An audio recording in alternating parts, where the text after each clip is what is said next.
লোকসভা নির্বাচনের আগে বঙ্গ বিজেপির অন্দরে বিরাট রদবদল।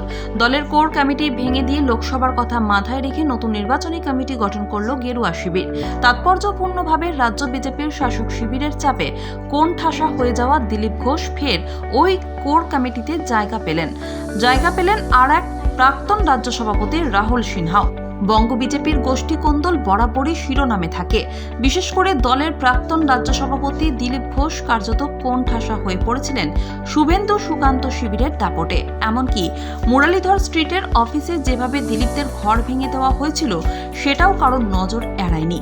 অথচ লোকসভার আগে দলের ভঙ্গুর সংগঠন সামাল দিতে সেই দিলীপই ভরসা রাখল কেন্দ্রীয় নেতৃত্ব। খোদ অমিত শাহ এবং জেপি নাড্ডা এসে তাকে রাখলেন দলের 15 সদস্যের নির্বাচনী কমিটিতে।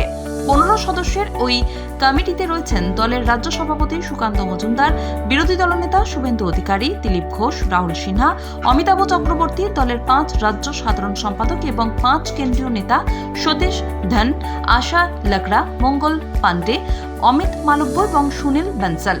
তাৎপর্যপূর্ণভাবে কোর কমিটির সব সদস্যকে দলের নির্বাচনী কমিটিতে রাখা হয়নি, বদলে রাখা হয়েছে 5 কেন্দ্রীয় নেতাকে। দলের রাজ্য নেতাদের উপর যে কেন্দ্রীয় নেতৃত্বের বিশেষ ভরসা নেই সেটা স্পষ্ট এই সিদ্ধান্ত থেকেই বোঝা যাচ্ছে। সূত্রের খবর, এই 15 জনের কোর কমিটির উপরই থাকবে দলের কৌশল নির্ধারণ এবং প্রার্থী বাছাইয়ের ভার। এরা প্রত্যেকেই নিজেদের আলাদা আলাদা প্রার্থী তালিকা জমা দেবেন কেন্দ্রীয় নেতৃত্বকে। তারপর কেন্দ্রীয় নেতৃত্ব প্রার্থী বাছাই করবে।